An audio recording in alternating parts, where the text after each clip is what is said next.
Welcome, curious minds, to The Deep Dive. Today, we're plunging into a topic that really shows how profoundly personal trauma can become universal art. Art that captivates and maybe challenges audiences for generations. We're going to unravel stories that dig deep into the human experience of conflict, the raw fight for survival, and the marks left on identity, not just on people, but maybe a whole nation. Indeed. And we've got quite a range of sources here, articles, some really meticulous historical research, and fascinating insights into the creative process itself. Right. We're focusing on the intertwined literary legacies of the legendary Nosaka Akiyuki, specifically two of his Naoki Prize-winning short stories, Adiyoshi, which you might know as American Hijiki, and Shibo, or Grave in the Fireflies. Grave of the Fireflies, many will know the film. And the Naoki Prize, that's a big deal in Japan, right? Yeah. For popular fiction. Exactly. One of the most prestigious. It really signals mainstream impact and literary quality. Okay, so our mission today then is to unpack what these powerful stories, born directly from Nosaka's own, often heartbreaking wartime experiences, really tell us about survival, identity, the lasting impact of war, psychologically, societal. Right, and we'll look at the themes, how they resonate, especially thinking about that iconic animated film of Grave of the Fireflies. So yeah, prepare to be well-informed, maybe a bit moved, and definitely surprised, I think, by the depth here. Yeah. Okay, let's unpack this idea of Nosaka's burnt-out black market escapee faction identity. It's such a striking phrase. It's more than just a label, isn't it? It feels like it's fundamental to everything he wrote. It absolutely is. It's foundational. What's fascinating here is how Nosaka's intensely personal trauma, the very act of surviving when others didn't, becomes this wellspring for his art. Right. He was born in 1930, so his entire childhood was dominated by war and the immediate post-war chaos in Japan. He really was a product of what some scholars call the war and post-war pitfall zone. A generation caught in the middle. Precisely. Caught between collapsing old values and this uncertain, often brutal new reality. And this self-identified persona, the burnt-out black market escape faction, it was forged in the fire, literally, of the Kobe air raid. The Kobe raid was devastating. Absolutely devastating. He survived, but tragically lost his foster parents. He talked about this specific haunting memory. During the raid, chaos everywhere, flames, screams. He called out once towards their burning home, just once. Then, just primal survival instinct took over. He fled, ran into the darkness toward Mount Rocco, leaving them. Oh, I can't imagine the guilt. Exactly. Yeah. That act, that raw moment of survival at any cost, left him with this profound, lasting, a deep, pervasive, almost unbearable guilt of survival. This feeling, this agonizing thought that he should have done more, that he somehow betrayed them in that moment of fear. It's a recurring core in his writing, especially as we'll see in Grave of the Fireflies. It's like a wound that never quite closed. That's incredibly powerful. And it makes you think, what does that struggle with survivor's guilt tell us, more broadly, about the hidden costs of war? Yeah. Even for those who physically make it through, it's not just the visible scars, is it? Not at all. It's those deep internal wounds that can haunt someone forever. And for Nosaka, this personal guilt was amplified by something even bigger, a kind of societal earthquake in terms of truth. What do you mean? Imagine if, overnight, everything you were told was true, everything you believed in was declared a lie. That was his original formative experience that shaped his entire worldview. Right. After the war, the shift in Japanese media narratives was sudden, jarring. Newspapers that had been spewing vitriol about the US and UK, calling them demonic Americans and Britons, suddenly did a complete 180. They rapidly aligned with GHQ, the Allied occupation headquarters. That must have been whiplash. Profound disillusionment. He explicitly said, after seeing that, he stopped believing in anything. He reached this cynical, almost nihilistic conclusion. If it meant surviving, living well, betraying others was possible. Because loyalty, truth itself, seemed like flimsy constructs. Chilly. It had a huge psychological impact. Distrust of all authority, all conventional values, self-preservation became paramount. It fostered this deeply cynical, yet also incredibly sharp, observant perspective on human nature, on societal hypocrisy. He described it as a kind of emptiness, a void born from falsehood, returning to falsehood, that just enveloped his generation. The war wasn't just hardship, it was the unraveling of his moral universe. So his cynicism wasn't just a personality quirk. It sounds like it was a survival mechanism born from this betrayal by society itself. Really makes you question the nature of truth when it's manipulated like that. Now let's turn to American Hijiki. This story feels like it really embodies those complex post-war feelings, that lingering impact of the societal flip we were just talking about. It really does. The core conflict, this deep sense of humiliation, it's portrayed so vividly through one single, unforgettable anecdote. It's incredibly powerful. So the premise puts us 22 years after Japan's defeat. The main character, Shunji, seems to have moved on, built a life. But he's forced to confront all these unresolved feelings about America when his wife invites an American couple, the Higgins, to their home. Just, normal hospitality. But it triggers the central, deeply humiliating memory that gives the story its title, the Ishaya, or American Hijiki incident. Shunji remembers this desperate time right after the war, crushing poverty, starvation everywhere. Okay. He and his starving mother mistook black tea leaf supplies for U.S. military prisoners, probably surplus rations for edible hijiki seaweed. Oh no. They boiled it, thinking it was some new, foreign kind of hijiki. The water turned reddish-brown, and his mother, trying to make sense of this awful, bitter stuff, famously says American hijiki must have a strong astringency. But they were so hungry, despite the terrible taste, they couldn't throw it away. They ate it all. God, that single memory just captures so much, doesn't it? The hunger, the degradation, the power imbalance. Absolutely. It's like that image Nosaka also paints of Japanese people scrambling like doves gathering beans for chewing gum thrown by GIs. Stark, utter destitution versus casual power. It's amazing how a small detail carries so much weight. Yeah. And Shunji's own past is tied directly to this period, isn't it? He wasn't just passive, he was actively involved in the black market in a way that, compromised his dignity. That's a crucial point. Connecting it to the bigger picture, Shunji's time in the post-war black market, especially acting as a sort of a pimp-like go-between for American soldiers and Japanese prostitutes, it's like a microcosm of Japan's relationship with the occupiers. Wow. It wasn't just about survival, it was this complex, morally gray dance, necessary subservience maybe, but also shrewd exploitation. Wow. He had to learn to flatter the soldiers, joke with them, make himself likable to get what he needed, forced to smile through indignities. The sources mention him eagerly facilitating these encounters, selling goods like coffee, chocolates, cigarettes he got from soldiers for cash in these shady third country national cafes. It shows the distorted economy, the warped moral landscape, lines blurred between victim and opportunist. He survived, yeah, but what did it cost him inside? That experience of debasement profiting from his country's subjugation, it clearly left a deep, festering wound. So fast forward 22 years, enter the Higgins couple. Yeah. Seemingly innocent, but they become these unbearable mirrors for Shunji's past. What does that do to him internally? It sounds like they embody his trauma, even without meaning to. They absolutely do. It's a masterclass in showing how everyday actions can trigger huge psychological reactions. The Higgins are described in detail.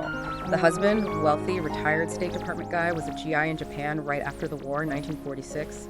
His habits flossing in public, taking photos Shunji sees as obscene, seem crude, intrusive. And his wife's actions, seemingly innocent but presumptuous. Her bright, colorful panties hung out to dry. Her cheap shopping, peeking in Shunji's fridge, draining the whole bath after using it, a real breach of Japanese custom. Minor things, maybe. Cultural differences. To an outsider, yes. But for Shunji, no. Their casual comfort, their wealth, their oblivious presence, and crucially, their lack of surprise at the changed Japan, the modern Japan. It ironically triggers his deep-seated, his complex, and his American allergy. American allergy, that's quite a term. Every little thing they do, however innocent from their view, brings his humiliation flooding back. They embody the past power dynamic, the shame he carries. It's not just what they do, it's what they represent to him. Yeah. Living reminders of a history he wants to bury but can't. An incurable disease of American allergy. That's powerful. And Nosaka himself admitted to similar feelings, right? This deep conflict. How does Shunji's allergy represent something broader in post-war Japan? Nosaka was incredibly candid about his own internal conflicts. He confessed to a strong hatred for Americans, coexisting, paradoxically, with a desire to just live idly, avoid war, and remarkably, nostalgia for Imperial Japan. Really? Nostalgia. Yeah, he talked about feeling the urge to do it again if slighted by Americans, how photos of old naval reviews brought back memories of the world-beating Japanese combined fleet, even contemplating using bioweapons if provoked. Yet, at the same time, a deep aversion to being ordered around, a strong anti-war feeling. That's a lot to hold at once. It's this profound internal conflict. Resentment of defeat, forced subservience, needing to coexist, yearning for a lost past. It all manifests in Shinji's incurable disease of American allergy. The idea that the American in me will always drag me by the nose, making me scream, "Give me chewing gum!" It's not just Shinji's personal issue. It represents, I think, a broader psychological state in post-war Japan. This struggle to reconcile shame with the new, powerful, sometimes seemingly benevolent occupiers. How does a nation rebuild its identity when its past values are overturned? It leaves this open wound, easily reopened decades later. What's also fascinating about American Hijiki is the praise it got for its style. The Naoki Prize judges pointed specifically to his use of Osaka dialect. Yes, and what they said is really insightful. They highlighted his masterful, calculated use of Osaka dialect. They called it unrestrained, wild even. But paradoxically, it contained no wasted words. This mix, they said, created surprising effects that provoked laughter, even from grim material they didn't typically like. So the dialect wasn't just color, it was core to the effect. Exactly. That unrestrained yet no wasted words quality gave the narrative this gritty, earthy authenticity. It made the degradation, even the dark humor, feel incredibly immediate, visceral. Another judge, Murakami Ginzo, actually found American Hijiki more interesting than Grave of the Fireflies. He admitted Nosaka's writing, which he first found maybe difficult or effective, was actually a real artistic skill, a deliberate craft. Fujijiro noted how this ornate style managed to wrap naked reality, never shying away from the gruesome details. It shows Nosaka's genius using language not just for plot, but to embody the chaotic, complex, absurd emotional landscape of his characters. It confronts you, but somehow cushions the blow just enough. Unforgettable impact. Okay, shifting from the complex, cynical world of American Hijiki, let's move to Grave of the Fireflies. Many listeners will know this one, probably from the incredibly powerful animated film, but at its core, this story is deeply personal, isn't it? Born from Nosaka's own profound guilt. Absolutely. This really transcends a simple war story. It's a confession, an act of solace, maybe atonement. The link to Nosaka's own life is direct and tragic, the deaths of his two foster sisters during the war. Right. He admitted with agonizing honesty to this profound guilt over not caring properly for his younger sister Kaiko. He confessed to neglecting her, even hitting her. He believed his actions contributed directly to her starvation and death. He said, quite bluntly, "I was not that kind," referring to Seita, the protagonist. So Seita is an idealized version of himself. Exactly. An idealized, kinder version. A way for Nosaka to express his atonement, and his requiem for his lost sister. It was his attempt to, in a way, rewrite a painful personal history, offering this profound sense of regret, love, and a desperate longing for forgiveness. It makes the story not just about war's suffering, but about using art to reckon with personal demons. It's born from regret. And within that personal tragedy, the role of the aunt is so pivotal and so difficult. It really makes you wonder about her actions. How can we even judge in such extreme circumstances? Was she cruel, or just another victim of the war's pressure? It's incredibly complex, morally ambiguous, and the story deliberately leaves that painful uncertainty, forcing you, the listener, to confront the harsh realities. Seita and Setsuko went to their aunt after losing their mother and home in the Kobe raid. There was this initial understanding, a sort of social expectation that family would take in family whose homes were destroyed. A common thing, though. Very common. But then gradually, inevitably, friction and alienation developed. Resources dwindled. The aunt's attitude changed. She became increasingly preachy, resentful. While she never actually told them to leave, never engaged in her nagging, treating them like burdens, it made their situation unbearable. Which led Seita to make that fateful decision. Yes, the desperate decision to move into the air raid shelter. The story powerfully shows how the relentless pressure of wartime scarcity, watching your own family starve, can just erode kindness, fray family bonds, turn relatives into adversaries out of sheer desperation. Her shift from presumed haven to source of conflict underscores how war destroys not just lives, but empathy itself. Judging her is difficult. She was likely trapped too. That choice Seda makes, to retreat, to create their own world. That's central to the film's interpretation too, isn't it? Takahata Isao, the director, had a specific, quite provocative take on that. He did, and it adds this profound layer moving beyond just anti-war sentiment. Takahata argued that Seisa's attempt to build a Tulusha, a pure, untainted family unit with Setsuko, isolated from society, wasn't just desperation. He saw it as resistance against the totalitarian pressures of wartime Japan. Resistance, how so? In a society demanding absolute conformity, collective sacrifice, suppressing individual desires for the nation, Seda rejected that. He created a self-contained world focused only on his sister, their bond. He opted out of the community's demands. But, Takahata stressed, this beautiful, self-sufficient vision was utterly unsustainable. It inevitably led to Setsuko's death. His analysis implies that even pure love can't survive in total isolation when the basic societal structures, food, medicine, support, have collapsed. Coexistence, even with a flawed community, is vital, especially in desperate times. So it raises that question, what happens when the need to protect loved ones clashes with the realities of a collapsed society? Exactly. Takahata suggests a tragic answer. Even pure love needs a community to survive. Humans are interdependent, fundamentally. Let's shift to the anime adaptation now. A truly groundbreaking film, famously released in 1988 alongside Miyazaki's My Neighbor Totoro. That must have been quite the double bill. Talk about emotional whiplash. It certainly was an unprecedented, almost jarring pairing. And what's fascinating is how the production itself, with all its struggles, mirrored the film's themes of endurance and scarcity. Takahata's vision for Grave of the Fireflies faced huge challenges. Like what?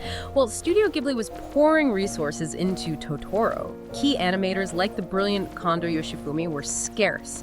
Intense fights over staff, tight budgets. And the most controversial part, showing how desperate things got, was the initial release. Some scenes, like Seda stealing vegetables, were actually partially uncolored, just husho, white sections, or pencil outlines. They had to rush it out. Really? Unfinished? Yes. They completed them later for subsequent releases, but seeing it unfinished on screen initially, it speaks volumes about the pressure and Takahata's unwavering, almost stubborn commitment to getting it out there, pushing through against all odds. That commitment is clear. But his view of the film itself is surprising. So many see it as a quintessential anti-war classic, yet he insisted it was absolutely not an anti-war anime. What did he mean? And how does calling it a double suicide story fit in? That insistence was crucial for him. He argued a film can't stop war. A true anti-war film, he thought, should compel action before war starts, prevent it. Just showing the horror might evoke pity, but not necessarily change behavior. Okay, so what was it about then for him? He saw it as the tragedy of ordinary children in wartime, and more provocatively, a double suicide story. Double suicide. Not literally, surely. Not a literal pact, no. He meant Seida's decision to isolate himself and Setsuko rejecting society, however flawed, was an act of withdrawal that inevitably led to their deaths, like a tragic, unspoken pact to face their end together, cut off from community support. Ah, I see. He focused on the consequences of their social isolation, their failure to integrate. A message he felt was relevant to modern youth too, the dangers of isolation, the need for interdependence. The war was the backdrop exposing human flaws and fragility when society breaks down. It forces you to ask, could they have survived if Seda chose differently? That's much more complex than just war is bad. The film's realism is just incredible too.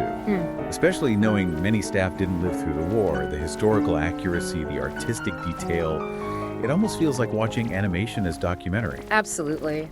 Takahata's commitment to realism was intense. Despite a young team, they achieved meticulous accuracy through sheer effort. Deep historical research documents, photos, testimonies, extensive location scouting, even with Nosaka himself in Nishinomiya and Kobe. Wow. They referenced Ozu films like Tokyo Story for authentic Japanese home life, gestures, acting. Little details matter. Like what specific details? Yeah, well, the B-29s are rendered precisely specific tail marks, squadron numbers based on real combat reports. And tiny things, like the real brand of candy, Sakuma drops, those red tins become so symbolic. They really do. Artistically, too. That haunting Shufyen, daydream-like image of the schoolyard after the raid, achieved by painting the ground milky white, creates this spectral, otherworldly landscape of destruction. It elevates the film beyond story to almost a historical document you can feel. And the narrative structure itself, starting with Seita's death, the ghost siblings watching, that sets the tone immediately, takes away any suspense about survival. Must be a deliberate choice with a deeper meaning. Oh, definitely. Connecting this to the bigger picture, that dual narrative and the deliberate use of red, they're integral to Takahata's core idea. It's about internal struggle, the haunting presence of the past. Starting with Seita's death, then showing the translucent ghosts observing their past selves, it instantly establishes the tragedy. No will they make it. Suspense. The focus shifts entirely to the how and why of their deaths, forces deeper reflection on their choices, the societal forces. And the red color. The screen turning red in the ghost scenes is powerful. It signifies death, painful memory, but also this chilling idea that they're reliving it, repeatedly watching their own past.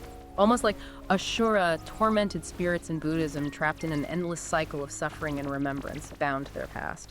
It underscores that these traumas aren't just history, they're living, haunting presences demanding our empathy. It ensures the suffering isn't forgotten. The voice acting also adds so much to that realism, that emotional depth. I read about the casting and the recording methods. Yes, Takahata was famously meticulous about authenticity. He cast Kansai-born child actors, Tatsumi Tsutomu as Seita and 5-year-old Shiraishi Ayano as Setsuko. And they used the Presco method, recording voices first, then animating to match. Which is unusual for animation. Quite rare. It allows capturing natural timing, authentic accents, even subtle breaths, vocal inflections, makes the characters feel incredibly real. Like you're hearing real children. Exactly. There's this poignant story about Shiraishi. To get the vocal fatigue for Setsuko's declining state, they'd have her repeat lines until she was genuinely tired. And Tatsumi, playing Seita, would naturally comfort her. Staff said they seemed like Liloria, real siblings. That dedication to authentic performance, that raw emotional honesty, it makes their story incredibly tangible. Given all that, it's no surprise the film has had such a complex reception, acclaimed as a masterpiece, but often called that chiantre, a masterpiece you don't want to see again. The emotional toll is immense. That phrase captures it perfectly. Highly acclaimed internationally in lists like 1001 movies you must see before you die. But yeah, that emotional warning comes with it. On the flip side, it's faced serious historical criticism, especially in places like South Korea. Why was that? Its release was delayed there for years. The perception was that it pension Oyu, that it hides Japan's war crimes and portrays Japan solely as a victim. You have to understand the context impartially, Japan's brutal colonial history, the suffering inflicted during WWII. Critics argued that by focusing only on Japanese civilian suffering, the film inadvertently sidestepped Japan's role as aggressor, presenting a one-sided victim narrative. It highlights how delicate historical narratives are, how even personal stories get entangled in geopolitics and national memory. That makes sense. And its distribution is different too, right? Because of the rights. Exactly. The publisher, or is Shinkosha, and Nosaka himself, not Ghibli, own the copyright. That's led to long gaps in Japanese TV broadcasts, like a 7-year gap before a planned 2025 airing and different sales and streaming availability compared to other Ghibli films. Makes it a bit trickier for you to find sometimes. Grave of the Fireflies has kept evolving through different adaptations too, hasn't it? Each adding its own perspective. Like the 2005 TV drama, that sounds like it expanded the story quite a bit. It absolutely did. That TV drama added a lot. It gave the family surnames, the Yokokawa and Sawano families, making them feel more concrete. It showed the father leaving for war, giving more context. And crucially, it explored the aunt's motivations more deeply, the initial agreement, painting a more nuanced picture of her struggles. Less caricature, more impossible circumstances. Right. And most notably, it added this powerful modern-day message at the end, linking the past suffering to contemporary conflicts involving children globally, emphasizing the timelessness of such tragedies. And the 2008 live-action film took a different approach again. Yes, distinct artistic choices there. A purely present-tense narrative, no flashbacks, immersing you in their immediate struggle. Character changes too, Seita having asthma, skill in kendo, and plot changes like the aunt being hostile immediately, Setsuko being buried, not cremated. These adaptations show the story's flexibility, how it can be reinterpreted through different lenses, reflecting the concerns of new times. Its relevance endures. And it's not just film and TV. The story lives on in so many other forms, really cementing its place in cultural memory. Exactly. This story, across its many forms, keeps posing these fundamental questions that resonate across time and culture.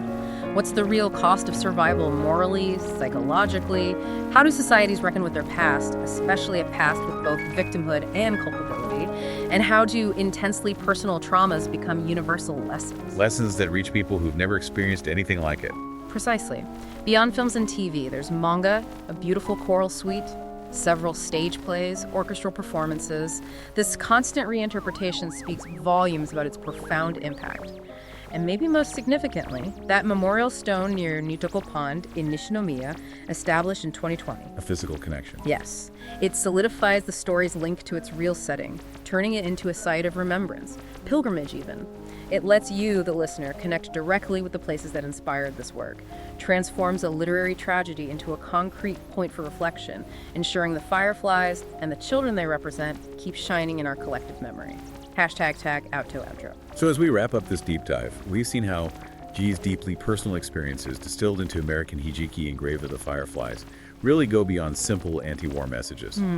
They offer these profound, often uncomfortable insights into human dignity, the complexities of identity, personal and national, and the enduring psychological impact of conflict.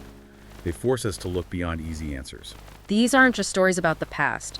They're enduring reflections on the human condition under extreme pressure. Reminders that war scars aren't just physical, but etched deep into the psyche, shaping people and societies for decades. They demand our continued attention, our empathy. So, as we reflect on these powerful, often difficult narratives, maybe the question is, what does it truly mean to learn from history? Is it just recalling facts? Or is it about deeply engaging with the raw, often contradictory personal stories of those who lived it? Grappling with their complex choices, their impossible situations, and maybe most importantly, how do we make sure those profound, sometimes painful lessons echo, not just in memory, but in our actions today, and the choices we make for the future? Thank you for joining us on this deep dive.